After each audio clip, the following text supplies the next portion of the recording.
varios tipos de métodos de diagnóstico en realidad, ¿sí? Mencionan, por ejemplo, la ecografía. La ecografía sí nos ayuda también a hacer diagnóstico, pero no es un diagnóstico preciso, ¿sí? Nos puede decir, tiene labio leporino, o por ahí es cíclope, pero no nos va a decir el síndrome, ¿sí? Entonces, la ecografía simplemente sería un método de diagnóstico de sospecha, ¿ya? Por ejemplo, en el síndrome de Down, en la ecografía, ¿qué vamos a ver? Vamos a ver que la nariz está, en la raíz es deprimida porque no hay huesitos propios de la nariz. Vamos a ver aquí a nivel de la nuca también un espacio bastante importante lleno de líquido, lo que nos va a hacer pensar en un Down, ¿sí? Pero el diagnóstico preciso es difícil con la ecografía. Nos ayuda en la sospecha, ¿sí? También nos hablan de lo que es el análisis del suero materno. Aquí en el suero materno, ¿qué es lo que se hace? Se saca sangre a la mamá, se manda al laboratorio donde se centrifuga, separan el suerito y en el suerito hacen la determinación de las alfa-fetoproteínas, ¿sí? Las alfa-fetoproteínas son unas proteínas que produce el hígado del bebé, del fetito, y que pasan a la sangre de la mamá. Por eso que nosotros detectamos estas alfa-fetoproteínas en la sangre de la mamá, ¿sí? Aquí en Cochabamba, por ejemplo, ese método pues, es el más utilizado y es bastante bueno. Entonces, podríamos hacer también referente a lo que es las alfa-fetoproteínas. Otro método de diagnóstico es la amniocentesis. Amniocentesis. Centesis significa función. Entonces, hacemos con la ayuda de la ecografía, vamos viendo a qué nivel podemos funcionar, porque si funcionamos donde sea, podríamos atravesar al bebé con la boca, ¿cierto? Entonces, con la ecografía nos vamos orientando, hacemos una centesis o función y sacamos líquido amniótico. Y ese líquido amniótico se envía a para que se procese y podamos saber de qué malformación se trata. Por si acaso, en ese líquido amniótico podríamos hacer también la determinación de las alfa-fetoproteínas. ¿Listo? También podemos hacer podemos tomar una muestra de vellosidades coriónicas, una biopsia de vellosidades coriónicas. En la biopsia de vellosidades coriónicas también tenemos que hacer una punción.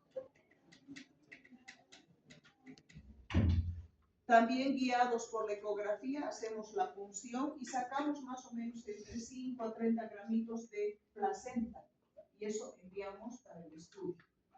Las pruebas que son muy certeras, muy buenas, serían esta de amniocentesis y biopsia de vellosidades coriónicas. Pero ¿cuál es el problema? Que son pruebas invasivas, que muchas veces pueden terminar en aborto o muerte fetal.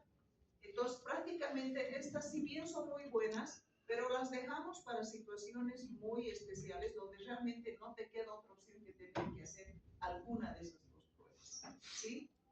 Las que más las utilizamos, esta sería la del suero materno, que no es invasiva, ¿no es cierto? Hay otras pruebas también que es la cordocentesis. ¿Qué será cordocentesis?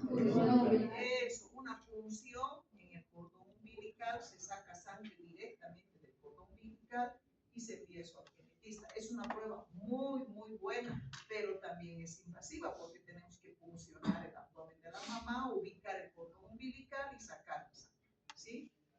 De todas formas, todas estas probabilidades de métodos de diagnóstico podríamos utilizar. A veces se hace una combinación también entre ellas, ¿no es cierto? Podríamos hacer. Generalmente, como ya empezamos a sospechar con ecografía y confirmamos con estas otras que les había comentado, ¿ya? Sí.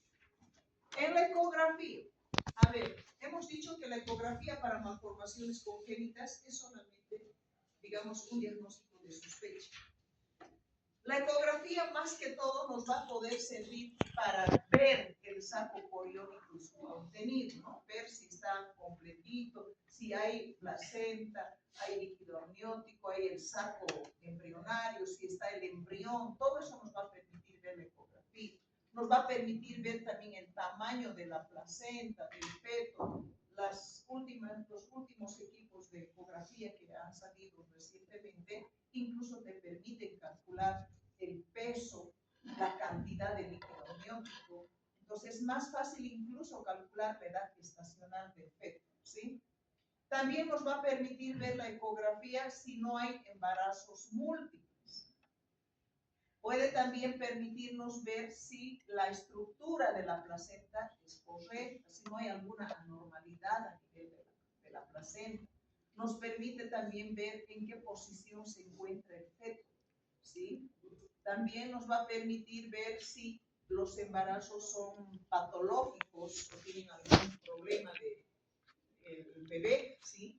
Nos va a permitir medir específicamente el diámetro biparietal, la longitud del fémur, a través de lo cual nosotros podemos saber qué edad gestacional tiene el feto.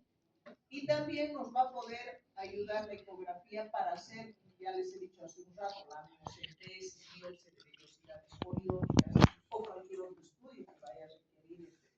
¿Listo? Entonces, con la ecografía podemos hacer todo esto. Pero la ecografía no nos permite en malformaciones congénitas decirnos específicamente qué malformaciones, solamente es de sospecha. Pero todo esto que nos permite hacer la ecografía es pues más que todo de seguimiento del embarazo, ¿no es cierto?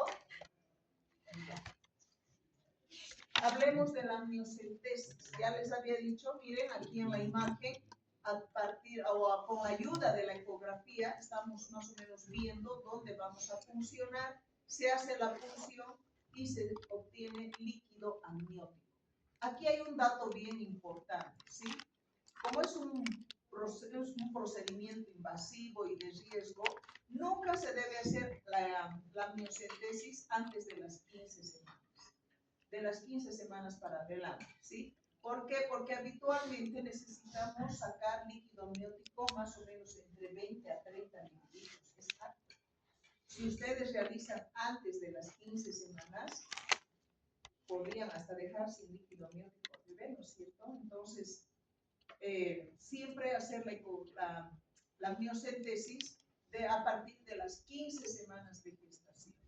¿Cuánto de líquido amniótico vamos a sacar? Más o menos entre 20 a 30 mililitros para poder hacer el estudio correspondiente. ¿Listo?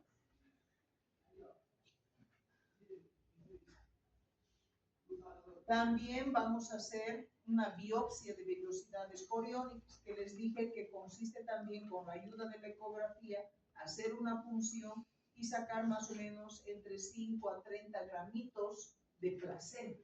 Y eso serviría para el laboratorio.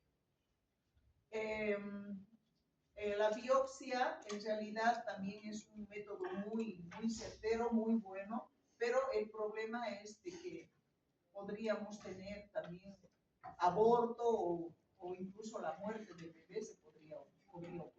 ¿Listo? Y ambos estudios son muy buenos, la amniocentesis y la biopsia de vellosidades coriónicas. El único problema sería ese, que como es invasivo, hay riesgo de aborto o de muerte fetal. Las pruebas en el suero materno. Bueno, aquí ya les había comentado que lo que hacemos es extraer sangre a la mamá, se centrifuga y en ese suerito se determinan las alfa-fetoproteínas que les había comentado que estas alfa-fetoproteínas producen el hígado del feto, pero estas pasan a la sangre de la mamá y podemos determinar ahí la presencia de estas alfa-fetoproteínas. Aquí también es muy importante considerar de que estas alfa-fetoproteínas pueden estar también elevadas o pueden estar disminuidas, ¿sí? Cuando están elevadas, sospechen de alguna malformación congénita de tipo estructural. Cuando están bajas, deberíamos sospechar de una malformación congénita de tipo genética.